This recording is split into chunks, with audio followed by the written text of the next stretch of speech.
तो अब बात करते हैं सेंटर ऑफ ग्रेविटी क्या होती है। तो आपने सुना होगा centre of gravity. Centre of gravity किसी भी बॉडी का एक सेंटर होता है, किसी भी बॉडी का एक सेंटर होता है जहाँ पे जो सेंटर ऑफ ग्रेविटेशनल फोर्स है यानी ग्रेविटेशनल फोर्स है वो आपका वहां पर केंद्रित हो जाता है। ठीक है, ये कैसे होता है जरा हम देखते हैं कि अगर सपोज करिए आपकी ये बॉडी है कोई, ये आपकी कोई बॉडी है, ठीक है, इस तरीके से, और ये आपकी अर्थ है। ठीक, ये आपकी अर्थ है और ये बॉडी ऊपर, this is known as suppose करो body, this is body and this is earth. ठीक, तो अर्थ क्या करती है, अर्थ का एक सेंटर होता है कि नहीं होता, सभी को पता होगा। Earth has a centre and this center has generally fill of the metal liquid metal है, और ये आपकी अर्थ जो होती है घूमती रहती है इस तरीके से डायरेक्शन में, इसके मेटल आपके चारों तरफ घूमता रहेगा, आपका मेटल जो होगा वो घूमता रहेगा, इस रोटेट करता रहेगा। तो इसकी वजह से एक सेंटर क्रिएट होता है और मैग्नेटिक फील्ड क्रिएट होता है। वो मैग्नेटिक फील्ड एक ग्रेविटेशनल फोर्स देता है and that gravitational force will attract each and every body at of the surface of the earth, यानी सरफेस जो भी अर्थ होगी उसकी सरफेस पे आपकी बॉडी जो होगी वो क्या होगी, कनेक्ट रहेगी। ठीक है, इस मतलब आपकी बॉडी अट्रैक्ट करेगी, आपकी अर्थ जो होगी वो अट्रैक्ट करेगी।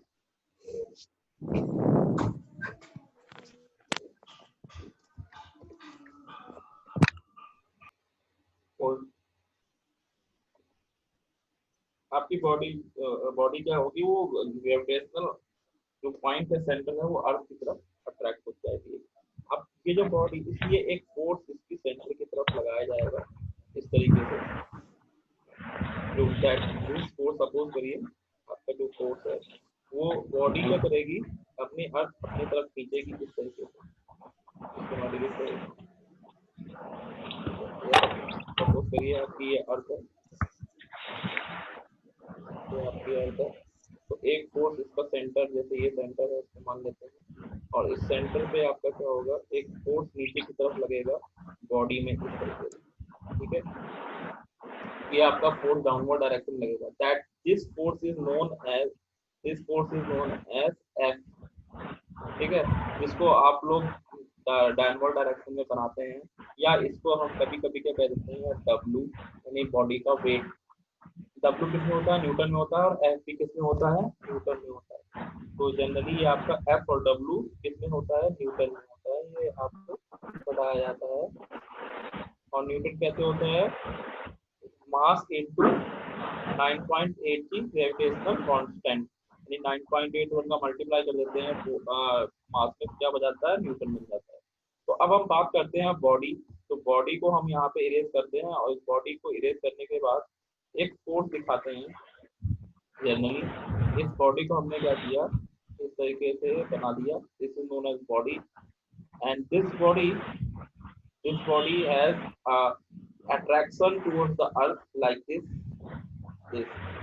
तो ये जो पॉइंट होगा आपका, कौन सा पॉइंट, आपका यहाँ पे एक पॉइंट होगा, this point, and this point is known as a centre of gravity, this is known as CG। इसको हम क्या कह देते हैं, CG, सेंटर ऑफ ग्रेविटी, और इसका नाम दे देते हैं यहाँ पे फोर्स का F।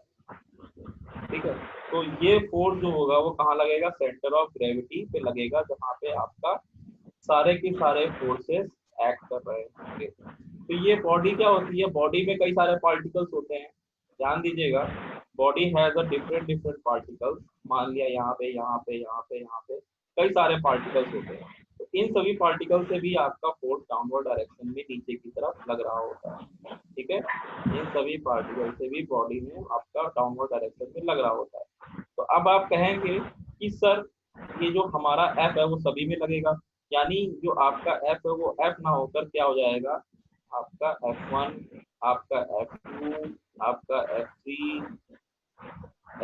और आपका F4 हो जाएगा। ठीक है, तो कई सारे फोर्सेस इसमें डाउनवर्ड डायरेक्शन में लग रहे होंगे। तो हम सेंटर ऑफ ग्रेविटी की डेफिनेशन ये कहती है कि पार्टिकल, जितने भी पार्टिकल्स है बॉडी के, उन सभी में लगने वाला जो फोर्स है वो जो डाउनवर्ड डायरेक्शन में लग रहा है उसको हम अलग अलग कंसीडर ना करके एक सेंटर पॉइंट पे केंद्रित हो रहा है। ये क्या हो रहा है, सारे के सारे फोर्सेस क्या है, वो एक सेंटर पॉइंट पे कंसंट्रेट हो रहा है, and that concentrate point is known as a centre of gravity. यानी जितने भी ये सारे पॉइंट्स हैं, ये आवाज किसकी आ रही है पीछे?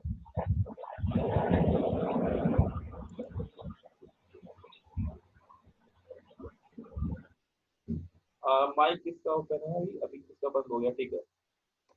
तो ये जो सेंटर ऑफ ग्रेविटी पॉइंट है, ये जनरली पॉइंट जो होगा वो सभी पॉइंटों के मतलब जो जितने भी पॉइंट्स हैं, ये सारे पॉइंट्स का सेंटर पॉइंट कहलाएगा। This is known as the centre of gravity. तो अब हम इसको क्या करें कि सारे पॉइंट हटा देते हैं, इन सारे फोर्सों को हटा दें और इन सभी फोर्सों के मिलाकर इन सभी के बराबर एक पॉइंट लगा देते हैं, एंड दैट पॉइंट से हम एक फोर्स लगा देते हैं। तो यहाँ पे आपका जो फोर्स होगा दैट इज कॉल्ड एफ। यानी एफ किसके बराबर होगा? तो summation of F is equal to number of each forces, यानी F1 plus F2 plus F3 plus F4 and dash F, इसको मैं देता हूँ dash F n। ठीक है, तो ये आपका जो फोर्स होगा वो F सभी के फोर्स के बराबर हो जाएगा, और यही एक single force that is this for single force is known as the F। इसको हम क्या कह देते हैं? F resultant. तो F एफ रिजल्टेंट ही आपका क्या होगा? एफ वाई रिजल्टेंट आपका सारे फोर्सों का सेंटर ऑफ ग्रेविटेशनल फोर्स का कंसंट्रेटेड पॉइंट होगा, and this point is known as centre of gravity point. ठीक, सभी को समझ में आया? हेलो, सभी के यस सर। सभी के समझ में आ गया? तो सेंटर ऑफ ग्रेविटी क्या है, समझ में आ गया सभी के? तो अब इसकी डेफिनेशन पे जाते हैं। अब इसकी डेफिनेशन पे जाते हैं यहाँ पे। तो डेफिनेशन देखिए यहाँ पे क्या है, यहाँ पे देखिए, पढ़िए डेफिनेशन क्या है।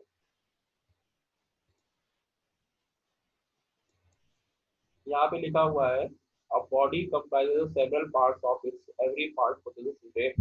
Weight is the force of attraction between the body and the earth and is proportional to the mass of the body।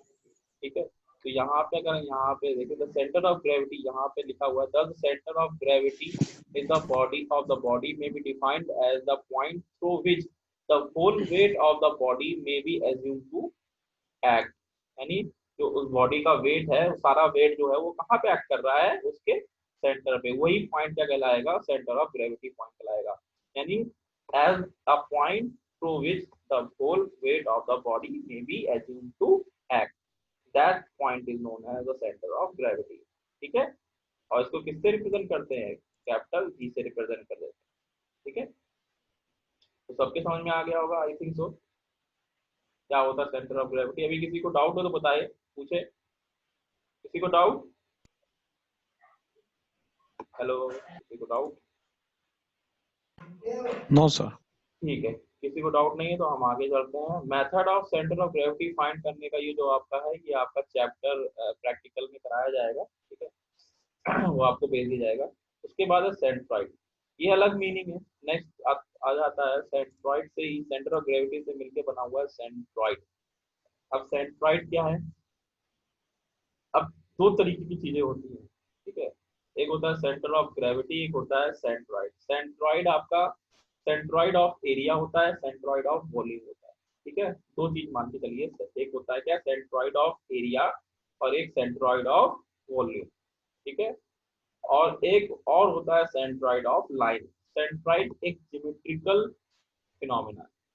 क्या फिनोमिना, कैसी फिनोमिना है? सेंट्रॉइड क्या है? ज्योमेट्रिकल फिनोमिना है। कैसी फिनोमिना?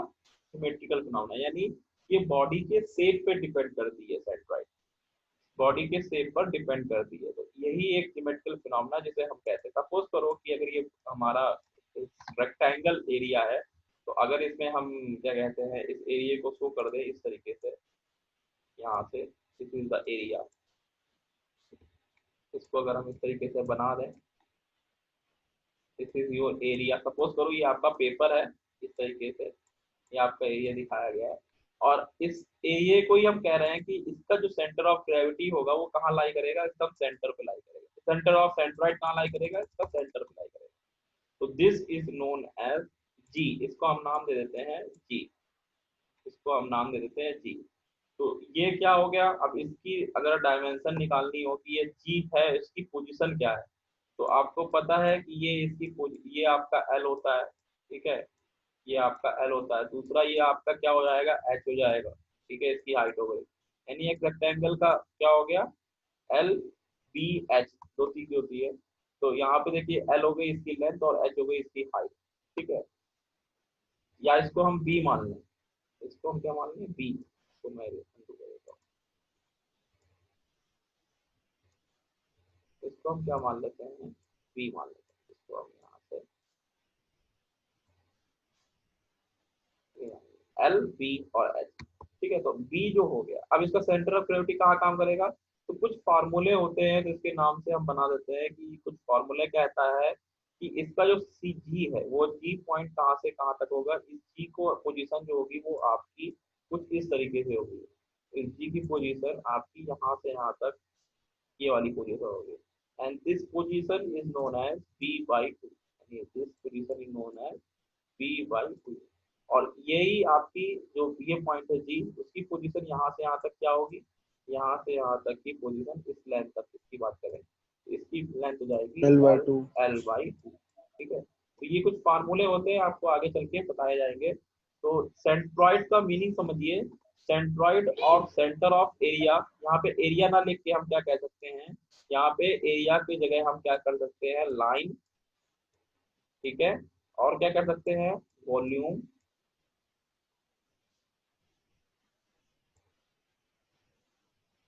ठीक है।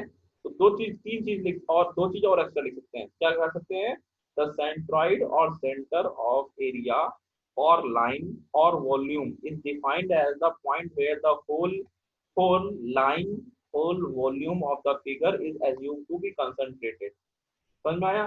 तो जो अगर ये लाइन की बात करें तो लाइन कहाँ पे आ जाएगी, लाइन का सेंटर बीचों बीच यहाँ पे आ जाएगा। और वॉल्यूम की बात करें तो यहाँ पे देखिए इस तरीके से अगर हमने वॉल्यूम बनाया है,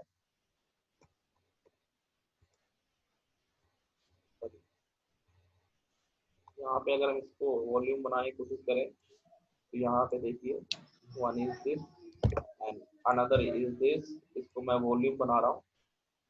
तो यहाँ पे आपका वॉल्यूम बन जाएगा कुछ इस तरीके से, you can see this is the volume. And इसका जो सेंटर होगा वो कहाँ पे लाई करेगा, सपोज करो इसका सेंटर लाई करेगा इसके बीचों बीच, ठीक। तो ये आपका वॉल्यूम हो गया, देखिए आपकी एक लाइन हो गई जनरली। तो यहाँ पे लाइन का सेंटर क्या हो गया, बीचों बीच यहाँ हो गया, इसका सेंटर ये हो गया, एरिया ये हो गया। तो आपका जो the centroid of the centre of area, area के लिए ये हो गया, लाइन, लाइन के लिए ये हो गया, एंड द वॉल्यूम, वॉल्यूम के लिए ये हो गया, point where the whole area और लाइन और volume of the figure is assumed to be concentrated, ठीक है। The centroid can be taken as quite analogous to center of gravity when bodies have area only and not weight। यहाँ पे हम क्या करते हैं, वेट कंसीडर नहीं कर रहे, क्या नहीं कंसीडर कर रहे बेटा, वेट कंसीडर नहीं कर रहे, सिर्फ और सिर्फ जियोमेट्री कंसीडर कर रहे हैं, क्या कंसीडर कर रहे हैं, जियोमेट्री कंसीडर कर रहे हैं, ठीक है। तो यहाँ पे हम ध्यान दीजिए, यहाँ पे हम सिर्फ और सिर्फ जियोमेट्री कंसीडर करते हैं, ना कि एरिया को कंसीडर करते हैं, ठीक है। तो यहाँ पे कुछ फिगर्स है, देखिए यहाँ पे आप position of the centroid of the plane, यहाँ पे कुछ आपके सामने गिवन है, इसको मैं क्लियर कर देता हूँ, आप सभी लोग इसको नोट कर लीजिए, ठीक है, कॉपी में नोट कर लीजिए इसको, नोट्स में, ठीक है। और फिर इसके बाद धीरे धीरे हम देखेंगे क्या करना है, ठीक है। तो नोट कर लीजिए इस सभी को, आप फिर आपको बताएंगे what is the X bar, what is the Y bar, ठीक है।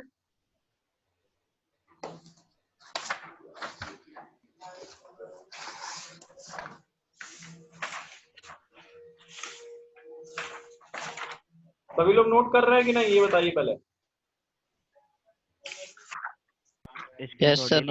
हाँ नोट कर लो, ये इंपॉर्टेंट है इसलिए क्योंकि इसी पे न्यूमेरिकल आगे चलेंगे और इसी को एक एक करके समझाऊंगा मैं। स्क्रीनशॉट ले लिए, स्क्रीनशॉट ले लिए, नोट कर लो बेटा, अपने हाथ से नोट करने में ज्यादा आसान होता है, ठीक है, ज्यादा समझ में आता है, तो नोट करिए। मैंने नोट करने के लिए इसलिए बोला है कि ये इंपॉर्टेंट है, इसलिए नोट करने को बोला, नहीं तो मैंने आपको प्रोवाइड कर रखी है नोट। ठीक है, नोट करने को इसलिए बोला ताकि आप समझ के लिखें, बना के लिखें, इसलिए मैंने बोला है। नोट करिए इसे।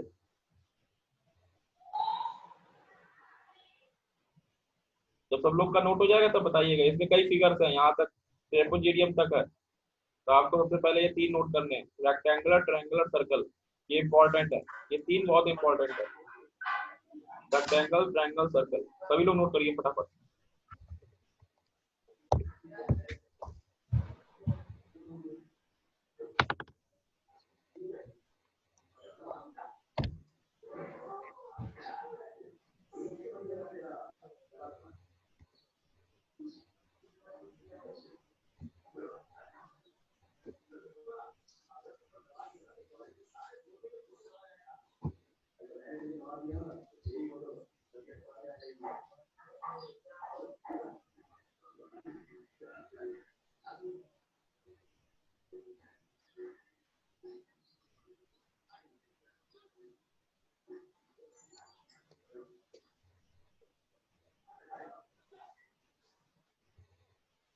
नोट। नोट हो गया? सब लोग के यस नोट हो सर। जाए तो बताइए। अभी नहीं सर। सब लोग का नोट हो जाए तो अपना हाथ रेज कर लीजिएगा।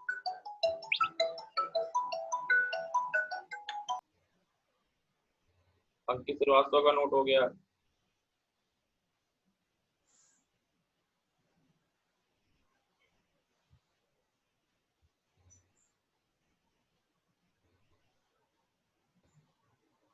दो लोगों का नोट हो गया। आगे सर्किल का नोट करने के बाद सेमी सर्किल, क्वाड्रेंट का जरूर नोट करिए। सर्किल का नोट करने के बाद सेमी सर्किल और क्वाड्रेंट का।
नोट हो गया सर। ठीक है, आगे बढ़ते हैं हम लोग।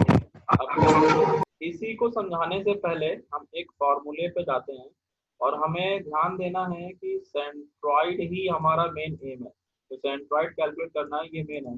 इसके पहले, इसके बाद, पहले सब सीखने से पहले हम एक और चीज बताना चाहते हैं। सेंट्रॉइड, आपने सेंटर ऑफ ग्रेविटी समझ लिया, सेंट्रॉइड समझ लिया, एक होता है सेंटर ऑफ मास। क्या होता है?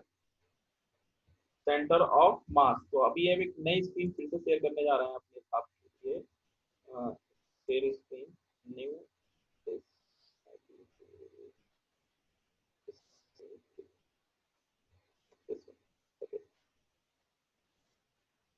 अभी आपके सामने आ जाता है इस वन। ठीक बात। तो आपके लिए जो है स्क्रीन पे मैंने देख लिया। सेंटर ऑफ ग्रेविटी समझ ली, सेंटर ऑफ सेंट्राइड समझ लिया। अब सेंटर ऑफ मास की बात करते हैं। तो ध्यान दीजिए सेंटर ऑफ मास क्या है कि जब भी कोई बॉडी, सपोज करो ये आपकी बॉडी है इस तरीके से, और इस बॉडी इसको छोड़ देते हैं, बॉडी हम दूसरी ले लेते हैं। एक बॉडी हम ले लेते हैं, सिलिंड्रिकल ले लेते हैं, सिलिंड्रिकल ले लेते हैं, ठीक है। ये आपका सिलेंडर हो गया। अब इस सिलेंडर का हमारा जो मास, सेंटर ऑफ मास है, तो मास कैसे काम करता है, तो यहाँ पे जो मास की बात करें, इसका कुछ वॉल्यूम, इसका कुछ वॉल्यूम होगा। वॉल्यूम सपोज करो 30 मीटर क्यूब होगा। कितना होगा? 30 मीटर क्यूब। ये आपका वॉल्यूम हो गया। अब वॉल्यूम का बीच में काम करता है सेंटर, यहाँ पे आपका जो क्या कहते हैं, जो आपका वॉल्यूम काम करेगा वो यहाँ पे आपका सेंटर ऑफ सेंट्रॉइड काम करेगा, ठीक है। And this centroid is only use for this geometry, यानी इसके वॉल्यूम पे डिपेंड करेगा इसका सेंटर, सेंट्रॉइड। लेकिन सेंटर ऑफ मास किस पे डिपेंड करेगा? सेंटर ऑफ मास डिपेंड करेगा इसकी डेंसिटी पर, इसके मास पर। यानी इसका जो मास है वो कितना हो गया, मास का मतलब कितना केजी है, केजी की बात करें। सपोज करो इसका जो मटेरियल है वो आधा किसका बना हुआ है? आधा बना हुआ है आपका एल्युमिनियम का, एल्युमिनियम का, और आधा बना हुआ है किसका? आयरन का, ठीक है। आधा किसका बना है? एल्युमिनियम का। आधा किसका बना हुआ है? आयरन का। तो इसमें जो लोड होगा, वेट जो होगा, वो ऊपर वाले पार्ट का ज्यादा होगा और नीचे वाले पार्ट का कम होगा। होगा कि नहीं होगा? Hello? Yes sir, yes sir. ऊपर वाले पार्ट का वेट ज्यादा होगा, मास ज्यादा होगा, और नीचे वाले पार्ट का मास कम होगा। तो जो सेंटर ऑफ ग्रेविटी है वो आपका सेंटर ऑफ मास है, वो क्या होगा? थोड़ा सा ऊपर शिफ्ट हो जाएगा। कहाँ शिफ्ट हो जाएगा? कहाँ शिफ्ट हो जाएगा? ऊपर शिफ्ट हो जाएगा। ऊपर। हाँ, इसको मैं ग्रीन कर दे रहा हूँ, वो तो कहाँ शिफ्ट हो जाएगा? वो यहाँ शिफ्ट हो जाएगा। ध्यान दीजिएगा वो तो सेंट्रॉइड और अगर ये हमारा पूरा आयरन का होता, समझिएगा, अगर ये हमारा बॉक्स जो है वो पूरा आपका आयरन का होता, कंप्लीट किसका होता है? आयरन का या एल्युमिनियम का? कंप्लीट किसका होता? एल्युमिनियम का मान लेते हैं। तो जो भी आपका सेंटर ऑफ ग्रेविटी होता है, यानी आपका centre of gravity, centre of mass जो है, वही आपका क्या हो जाता? वही आपका सेंटर ऑफ एरिया हो जाता है, यानी सेंट्रॉइड हो जाता है, या सेंटर ऑफ वॉल्यूम हो जाता है, ठीक है। तो बात हम करते हैं, जब हमारा सेंटर ऑफ मास की बात करते हैं, तो centre of mass will be dependent upon the density, यानी जो आपका, सॉरी, जो आपका सीजी होगा, सेंटर ऑफ मास, जो सेंटर ऑफ मास होगा वो किस पे डिपेंड करेगा? It is directly proportional to the density of matter. तो आपको किस पे डिपेंड करेगा? डेंसिटी पे मैटर करेगा। तो यही आपका बेसिक प्रॉब्लम होती है कि जब हम सेंटर ऑफ मास की बात करें या सेंटर ऑफ ग्रेविटी की बात करें, तो जनरली इसी पे ही बात आती है, ठीक है। तो आगे हम करते हैं।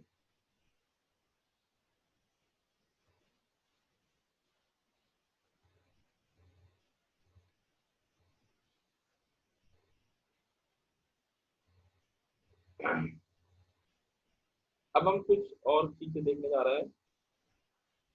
और चीज क्या हो जाती है, अब आपकी आती है बात यहाँ पर, सेंटर ऑफ ग्रेविटी हो गया, सेंटर ऑफ मास हो गया, और सेंटर ऑफ सेंट्रॉइड हो गया। अब मेरा एम जो है वो आपका है एम सेंट्रॉइड के लिए, सेंट्रॉइड। इसको हम बात करें तो क्या बात करते हैं? Centroid. And this centroid is very important. अब ठीक है, and this is represented by x bar and y bar for the, किसके लिए? एक्स बार और वाई बार किसके लिए? एक्स वाई यानी 2D फिगर के लिए। किसके लिए? ये किसके फिगर के लिए? 2D फिगर के लिए, फॉर द 2D। और अगर हम बात करें x bar comma Y bar comma Z बार, ये किसके लिए जाएगा? 3D यानी वॉल्यूम के लिए, ठीक है।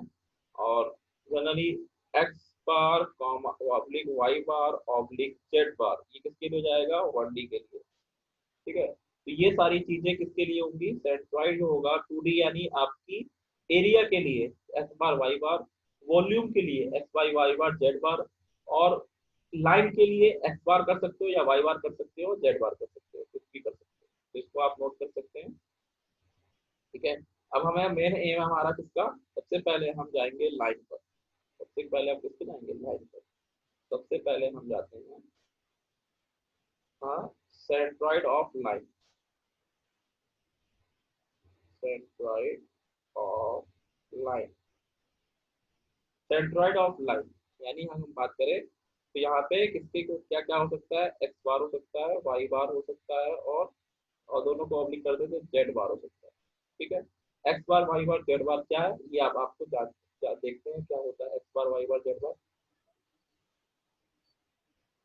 तो अगर आपने कोई लाइन खींची, सपोज करिए there is a line, there is a line, और इसकी लेंथ आपने ए बी दे दी, इसकी लेंथ दे दी हमने 10 मीटर, कितनी दे दी, 10 मीटर दे दी। तो आपसे पूछा जाता है, और आपसे पूछा जाता है कि what is the centroid position, what is the centroid of A B line.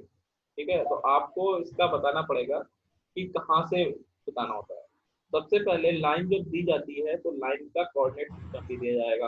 Coordinate system का मतलब होता है कि अगर आपके पास कोऑर्डिनेट सिस्टम फिगर में नहीं दिया हुआ है तो आपको कोऑर्डिनेट सिस्टम फिगर में बनाना होगा। ठीक है, this this is known as coordinate system x and y. ठीक है, ये क्या है, कोऑर्डिनेट सिस्टम। समझ में आ रहा है कि नहीं? आ रहा है सर। हाँ, तो एक्स और वाई क्या है, कोऑर्डिनेट सिस्टम। और ये अगर बोलो मोनू ले मोनू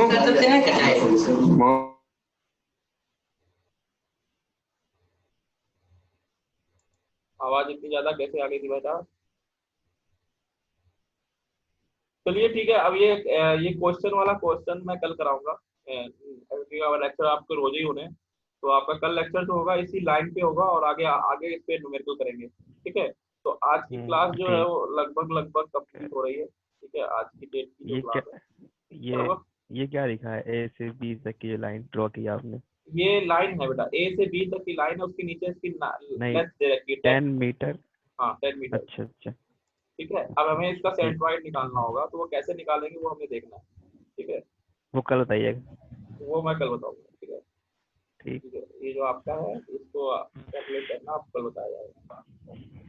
ठीक जो मैं दिखाता हूँ वो समझ में आ रहा है कि नहीं आ रहा है ये बता पहले। उतना नहीं